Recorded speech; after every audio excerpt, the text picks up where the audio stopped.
We have so much to talk about, including the most exciting or the most recent phase of your career, an album of duets. How do you go about changing the styles? I mean, you've got the rock and roll stuff with Billy, you've got Human Nature, Darren Hayes, Tina. I mean, lots of different styles there. Well, when we were putting the album together, Charles Fisher, who was the producer with me, we thought about the different artists and their styles and tried to find songs that we thought would go with them, and sometimes sent them 2 or 3 songs to choose from. And Darren Hayes, for instance, wrote the song for me, so that was great. He's a great songwriter. Yeah, he's wonderful. And the song that I did with Human Nature was written by an Australian girl, Brooke McClymont, who's a really talented young girl. She's a great writer too. And Jimmy Little's song, that was written by Don Walker. So I've got a really cross-section of music and different styles, and it's fun for me because I get to sing all different ways as well. Keith Urban on the album. He's very much following in your footsteps, I guess. A good Queensland boy, making it in Nashville and doing terrifically well, of course. He's huge. He has a #1 country record right now, and I think he's going to cross over, as they call it. I think he's already done that. He's amazing. And I was on tour and he was on tour on a bus, and we managed to find one day in common, and I happened to be an hour's flight from where he was, so I flew in after my show, and we spent the day, we wrote and finished the song and recorded it all in one day in Nashville. In Nashville, where you can do that. It was really fun. Duets are, of course, second nature to you, Olivia Newton-John. You worked in a duet way back. We've got some fantastic footage. Have a look at this footage of you in the 60s with Pat Carroll. Woohoo! This will take you back. Look at those skirts. Huh? Chloe thinks the skirts are short now. Yeah. Look at us. Those dresses back then. You two worked really hard. You both won trips to England. You played at army bases. You even played a venue called Paul Raymond's Review Bar. Paul Raymond's Review Bar. Oh, yeah. Gosh. You see, here we were, 2 little innocent things in our miniskirts, you know. And the agent sent us down, because we would do clubs and things up north. And he sent us to this club, and we went on, and we thought it was kind of funny because there was a girl swimming behind us in a fish tank before we went on, but we didn't kind of cotton on yet. It's always a bit of a giveaway, the girl swimming in the fish tank. And there were guys in raincoats and not any women in the club, but still we didn't get it. And we sang a couple of songs, and they didn't go down very well because we had these little cute dresses up to here, and, you know, we're singing, you know, Can't Buy Me Love and all this stuff, and they're sitting there going... And at the end, Paul Raymond came and paid us off, you know, our full £50 or whatever it was for the week, and said, "Thanks, girls, but I don't think it's going to work." And we left and realised afterwards it was a strip joint. We didn't know. So we had words with our agent after that. We didn't, you know, it was very funny now. And reflecting back, it was quite amusing. It was pointed out to me that Studio 2, just down the hallway, was where you first worked with Kevin Dennis.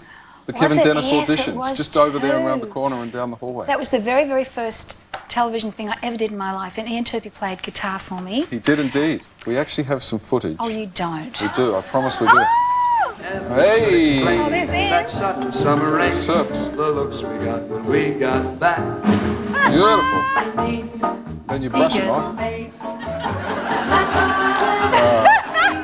Chloe, your daughter, your beautiful daughter, is around about the same age now as you were back then. Of course, exactly. We saw Chloe in the performances of Hair. That's Chloe. She's hiding. There she is on stage. Woo! You know, having done the hard yards yourself, you must have been proud of her, by the way, this night. Very, very proud of her. In Hair, of course, in the Melbourne. Pay attention, Chloe. No qualms about encouraging her to follow in a showbiz career? Because you've seen the upside and the downside of it all. If she didn't have talent, I'd be discouraging her, but she has the talent. And close your ears, I know you're getting a big head here, okay?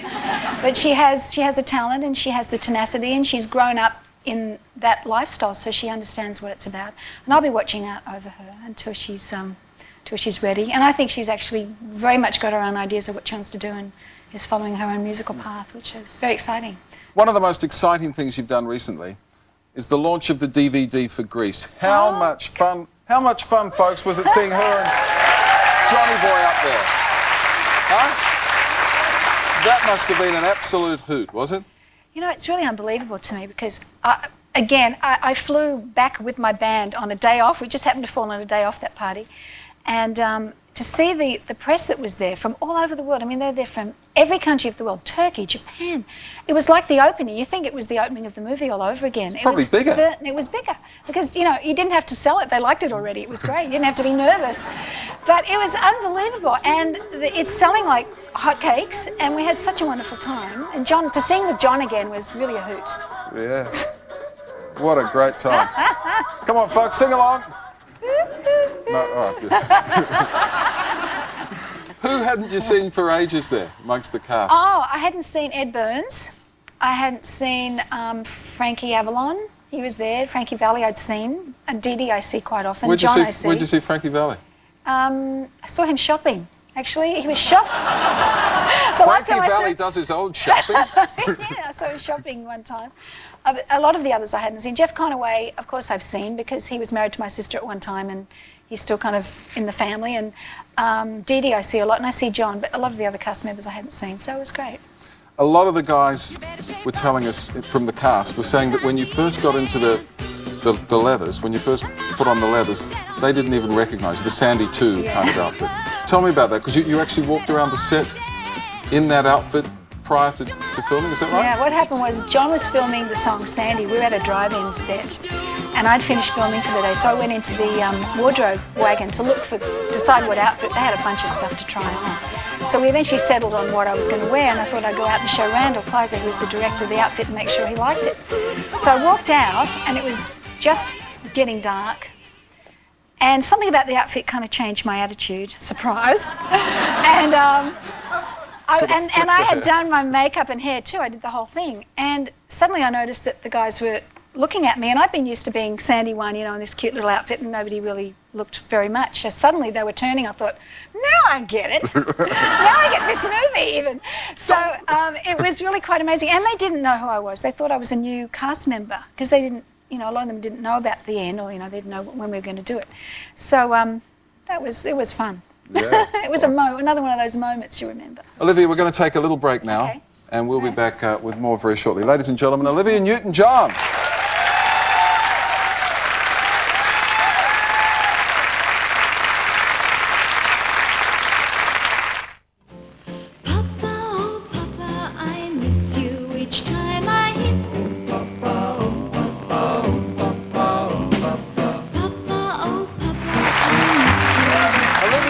John, aged 16 at the start of her incredible career.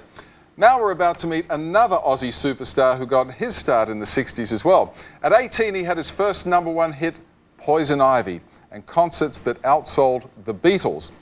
Now he's just finished touring with the incredibly successful Long Way to the Top spectacular, seen by over 200,000 people around the country. Here to perform one of the tracks from Olivia's new album, 2, would you please welcome Billy Thorpe.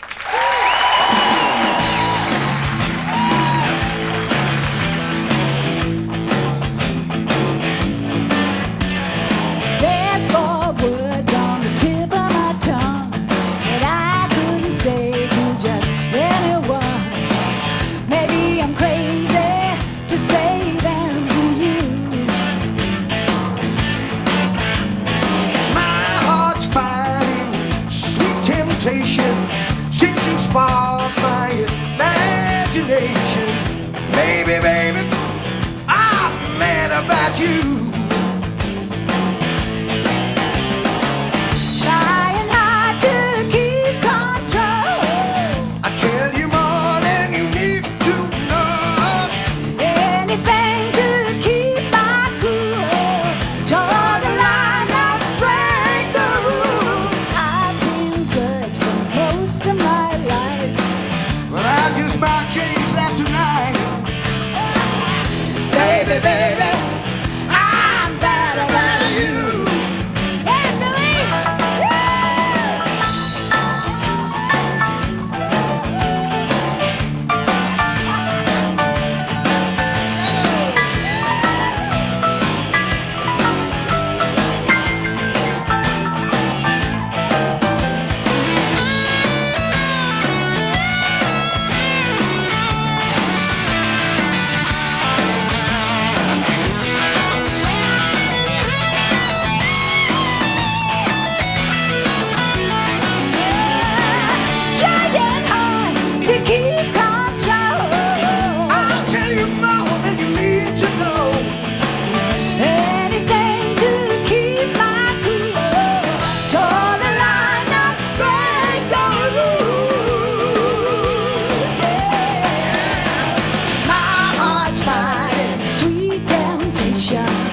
That was sensational. Wasn't it? It was fun, wasn't it? That was wonderful. When you wrote that song, did you have him in mind? No, I should have. No, I didn't. I wrote it in Nashville about 5 years ago, actually. And Charles Fisher, who put this album together, produced it with me, he was listening to a whole bunch of songs of mine and he said, this would be great for Billy. So we sent it to him and thank goodness he liked it. Yeah, fantastic. You two go way back. In fact, you had the honour of inducting Olivia into the Hall of Fame at the Yeah, Arias. didn't he do a great job? Did a wonderful job. So lovely. I actually remembered the speech. I learnt the thing backwards, forwards, sideways, and then a second before I walked on, it all went. So I carried my piece of paper out, and as soon as I read the first line, it all came back.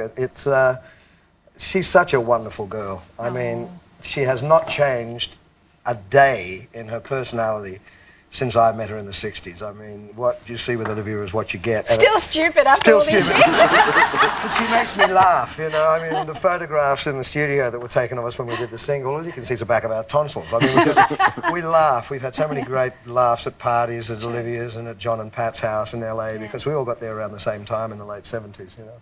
Yeah, great Thank bonds. you for that. The other night, getting a standing ovation from the music industry, that must have been quite a buzz. It was amazing, actually, because I remember sitting there going, they're not, they won't do that, so it'll be fine. And so I was really quite amazed that they stood up. I really was. And it was a big honour, really a big honour. And especially, I said it in my speech, and I really meant it, that it means more getting it in Australia than it would have anywhere else, because this is where, you know, it's like pleasing your family. And it was a great moment. Billy's in the Hall of Fame. Didn't you feel the same way? It was a bit different, the awards. I think they stopped serving alcohol a year after I got my Hall of Fame award because everybody was blind drunk by the end of it. But I think, you know, what I said, if I can remember it, you know, Olivia Newton-John is one of the most successful recording artists of all time. And she has been and remains proudly Australian and is held in the highest regards by from everybody like the royal family, and is without doubt our greatest and most respected ambassador, or one of us. I mean,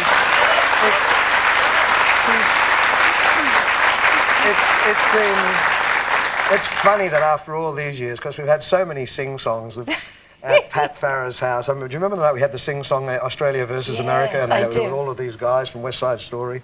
And they beat us because we ran out of songs. We ended up singing Waltz and Matilda 25 times. We sang Australian songs, and then they were singing American musicals. So it was the Battle of Australia and America. It was really quite hysterical. Across a big grand piano, about 35 or 40 people. And who was representing America?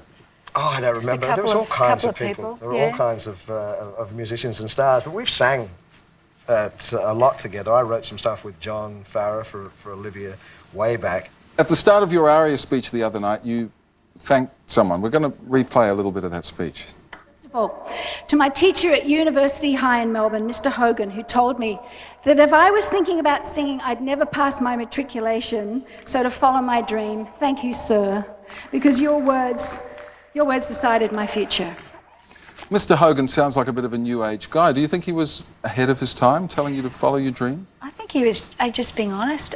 It was amazing how a little thing like that can really change the way you live your life or make a decision. Because I remember the newspapers they had pictured me in school uniform, and they had a picture of me on Sunday Side Up, and it was kind of school or stardom, and my mum was all involved in this, you know, whether I should go back to school or not. And I think that teacher telling me that if I was focused on something else, I wasn't going to make it through. It was like, great excuse, I can leave, you know. So I left, and I felt really guilty for a number of years. I used to have terrible dreams about, you know, going into exams and not knowing anything, and it took me a few years to get over it. But I learned in another school, the School of Life, so it was okay.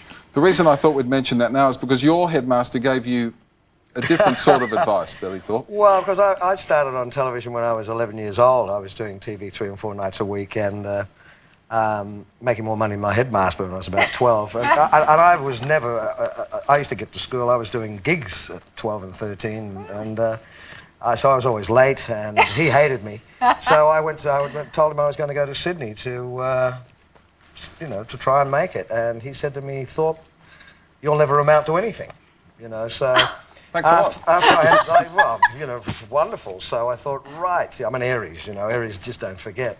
And when I had the first couple of hits, one of the James Bond Aston Martins was brought out here for promotion, so I bought it. I got in it, drove it out of the showroom in William Street in Sydney, went straight to Salisbury High School, waited for the assembly where there was like 1,800 kids and did wheelies around and went. Just like that. It felt so good. Thank you so much for being here and being Thank part you. of this special. Ladies and gentlemen, Billy Thorpe. And we'll be back with more of Olivia in just a moment.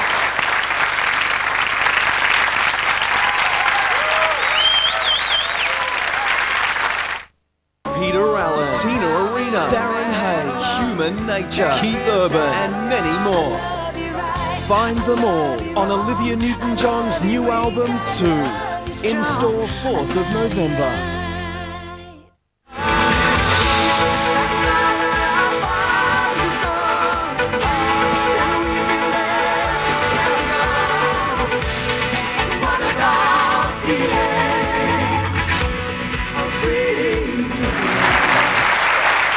Olivia, you've worked with some wonderful people over the years. John Travolta, of course, Sir Cliff Richard, John Denver. Of course, you worked, as we saw in the intro there, with Anthony Warlow and John Farnham at the main event. You sang with John at the Olympics.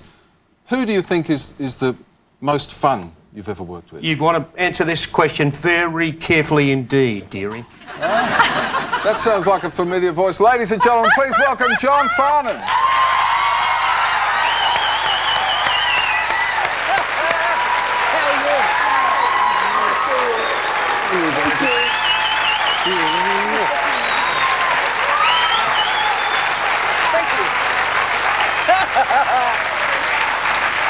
I'm sorry, I had to get in before you answered that question. And I was trying to think of a way to impersonate Warlow, but I couldn't do it. I couldn't do it. Now, I bought my Sandy doll in.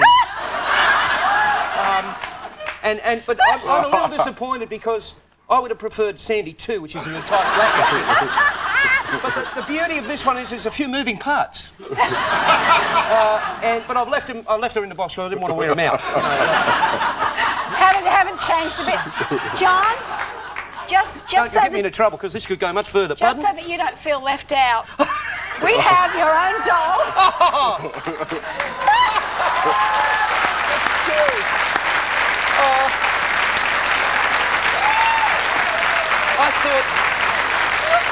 I thought I was going to get away with that too. Well, gee, thanks very much. That one only works if Glenn Wheatley's handling it, mate. It's good. Well, yeah, okay.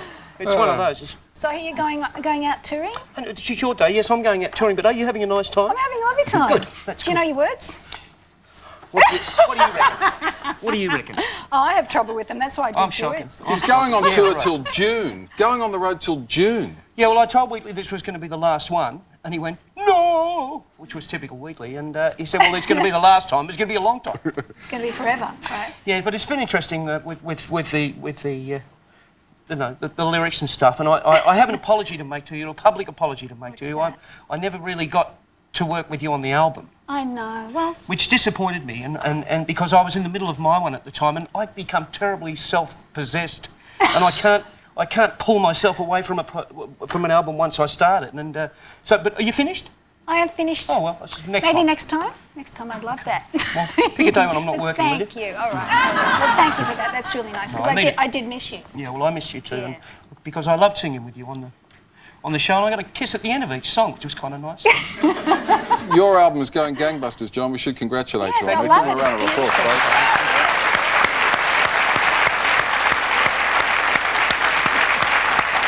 And you recently played Kahuna, Yes, I played Kahuna. I where was you were invited. discovered. Yeah, I was discovered there. If you could use that word, uncovered would probably be Better? a better word. But yeah, it was a unique experience for me. It was absolutely sensational. Everyone from the local area turned up, and it brought back a lot of memories. Some of them good, some of them bad, but it was unbelievable. They've been So trying now to- you're the big kahuna there. I didn't mean that Look, personally. Richard's writing it down. He loved it. Big- And in red. Big The big Kahuna. kahuna. They've been trying to get you back there for years, haven't they? They have. We're How just, the horses? They're all very well. In fact, it's foaling season as we speak. How gorgeous. So we're having foals, and it's actually quite lovely. And I get to name some of them only if I'm really quick. And I've got a... I just had a foal by a horse called Doc's Freckles Oak. And I... Sorry. It's an my interesting the name. horse's, the stallion's name is Doc's... He's a Doc's Freckles Oak stallion. And so I've called the... That's I've cleared called it the up, foal, hasn't it? yeah, I called the foal that I've had from him my freckle. Because I can't wait to go out on the road and for the judge to say, and here's John Farnham riding my freckle. It just appeals to my being. What colour is it? It's a brown one. Little baby brown one. No dots on it. It's a classy shower No till a few freckles minutes on it. ago. No freckles on it. No. The only freckle on it's me. Yeah. Looking at you two sitting there side by side is a great sight. You're both Australian icons. I mean, the last time we really saw you two together was at the Everybody's Olympics. an icon now. I mean, you know, there are so many Devons, icons and legends around. You only have to be in the business for 8 minutes. Well, we'll agree to disagree on No, that. I was being facetious. Thank you, Richard.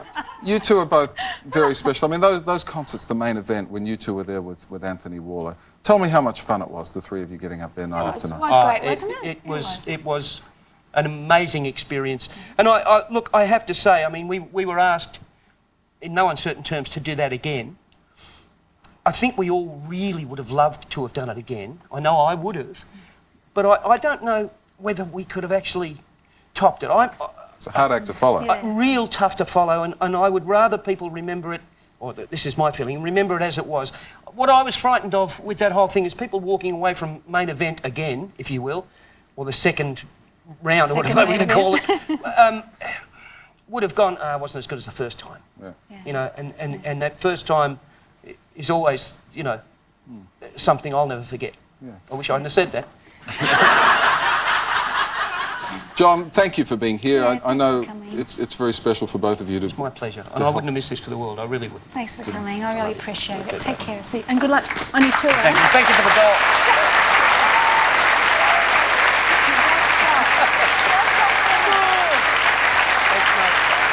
Good luck with the tour. Oh, we will. There's no doubt in my mind. John Farnham on tour, of course, for the last time, or so he says, No, around the country. I'm going to join the Seekers after this one. All the best We with shouldn't it. have said that either. Still You'll to read about come. that tomorrow. Sorry, Richard. It's your show. Yeah, but you do all the talking. I mean, you just go ahead. Still to come on A Night with Olivia. Tina Arena in a duet with Olivia from the new album 2. Stick around.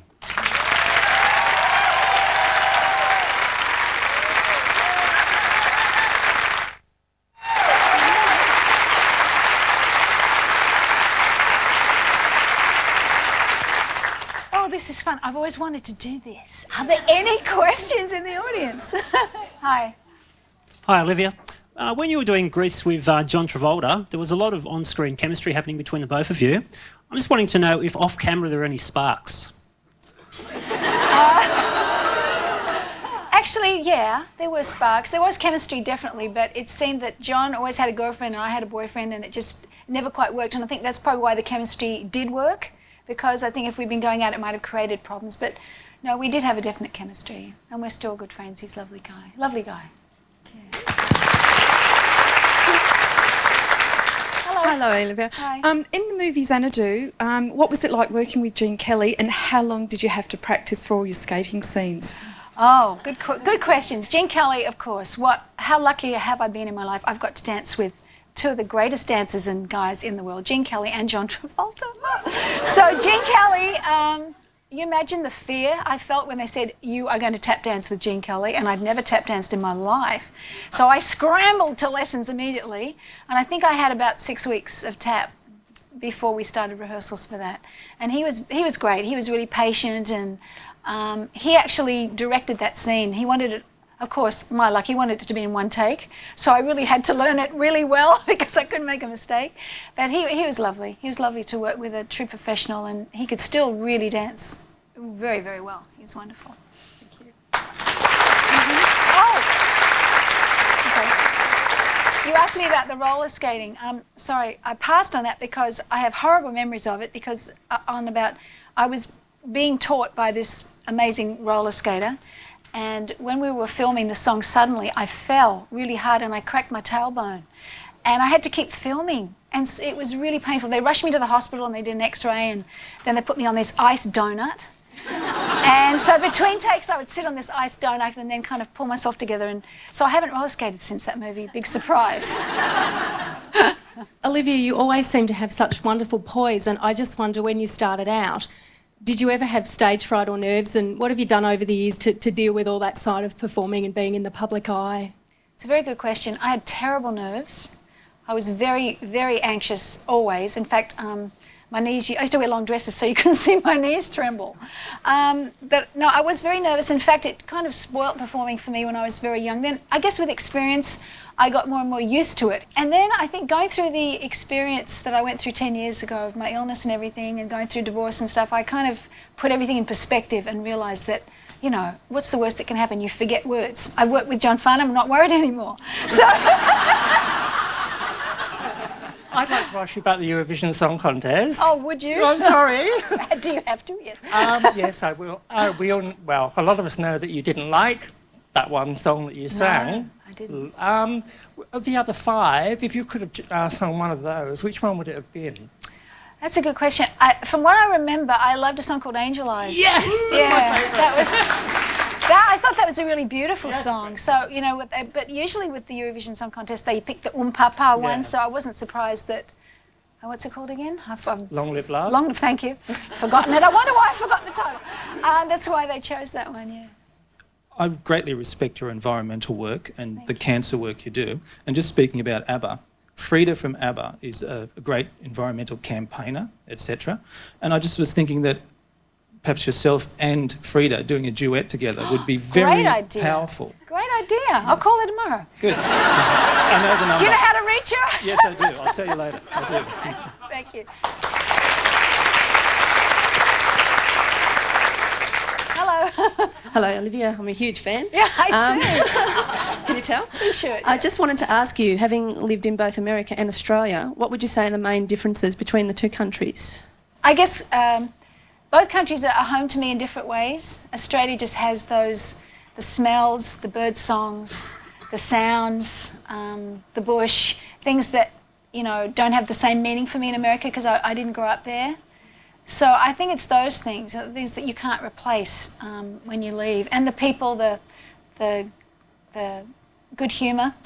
I love the Aussie humour, and, you know, taking the mickey out of everything. I like that. Not taking yourselves too seriously is what I learnt from being brought up here, and I miss that. But America has some great attributes, and it's been really good to me too. But they're just very different. Hi, Olivia. Hi. I was just wondering, you've done so much in your life, environmentally, musically, physically, personally. Out of all of them, if you could choose one to relive, which one would it be? The moment to relive? Oh, goodness, that's a very good question. Well, I'd say, you know, the most important moment was when Chloe was born. Yep. That would have to be it, I suppose.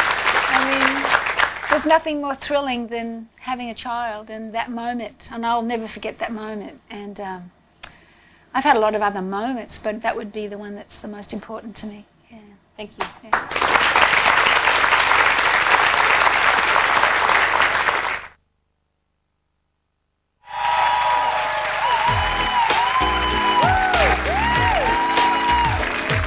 Thank you for coming and doing this with me. After all these years. I know, I love singing with you. I love singing with you. Sing it. I'm going to. Make sure I remember the words. When the clouds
come running, come running, come running, baby. Come running, come running, come running, baby. When you feel down, I will be around. Arms open wide, I'll be standing by. I'll come running. You got someone. I'll always be there. Yeah. I got something you can trust in. I'll always be there. Yeah. I'll come running, babe. Yes, I know that you will. I'll come running, babe. Ooh, yeah, yeah, yeah. I'll be by your side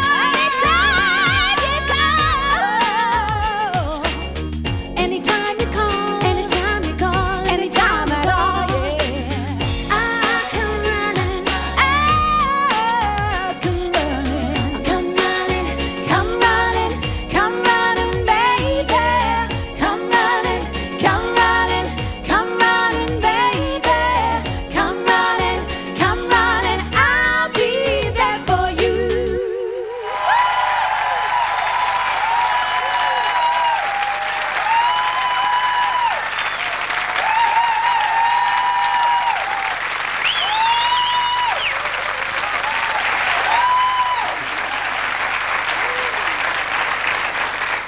Looking at the camera footage of you two in the recording studio, you two really hit it off. You can't stop hugging each other.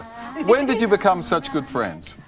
Oh, God. I've always admired her. I think Tina's a wonderful singer and really fantastic talent, so I don't remember when we met. When did we meet? I think we calculated earlier on, it was about 7 years ago, at Farm Aid. At Farm Aid, that's right. The very first one.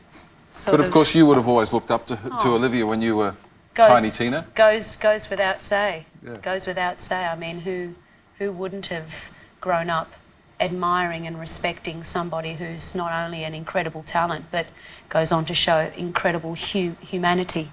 That's really extraordinary. Well, you have certainly grown up in the public eye. In fact, you've spent the last few months as Sally Bowles working in cabaret. Wonderful, wonderful rave reviews.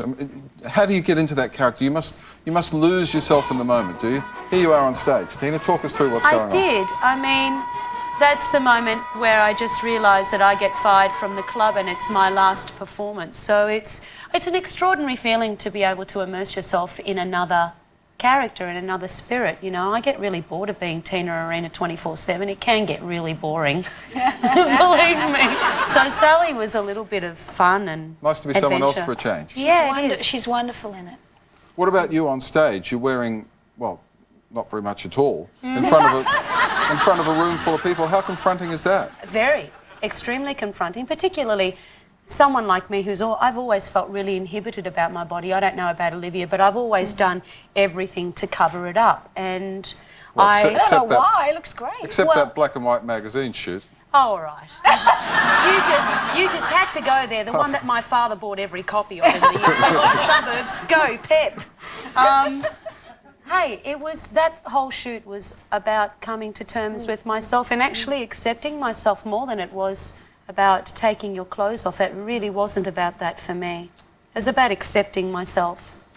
Good on you. Fair enough, too. The good, bad, what's staying north, what's heading south. There's plenty heading south. And I'm going to leave it there. Moving right along, folks.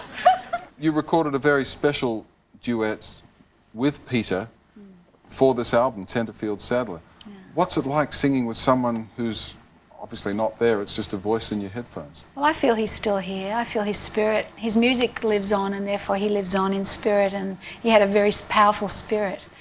And I didn't really realise the impact of it until I heard it the first time back, and then it made me cry. It was really touching when his voice comes in. It's like, oh, Peter, that voice is so... It's so... Such a passion. Yeah, he's wonderful. We're going to hear that shortly, but for now, folks, would you please put your hands together and thank Tina Arena for being with us.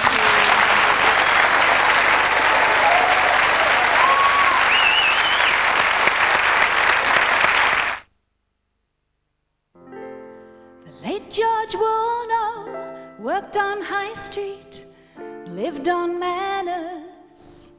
52 years he sat on his veranda and made his saddles. If you had questions about sheep or flowers or dogs, you just ask the saddler. He lived without sin, building a library for him.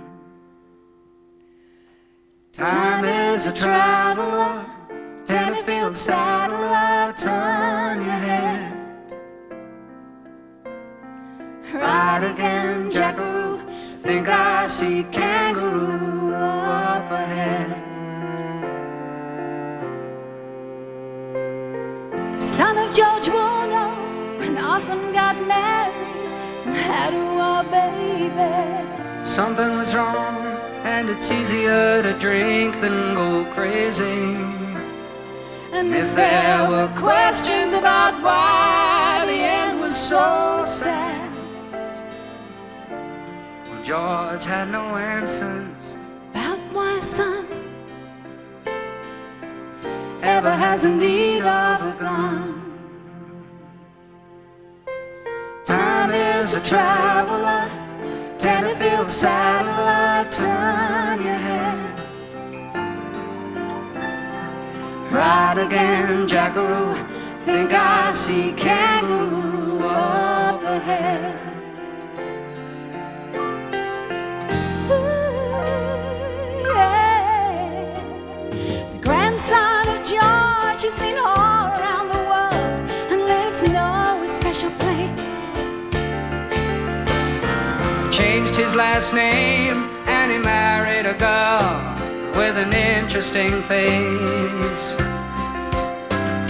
He'd almost forgotten them both, because in this life that he leads, There's nowhere for George and his library or the son with his gun to belong, except in this song. Time is a traveler, Tenterfield saddler, turn your head. Ride again, jackaroo, think I see kangaroo up ahead. Oh, time is a meddler, Tenterfield saddler, make your bed. Fly away, cockatoo, down on the ground, emu up ahead. Time is a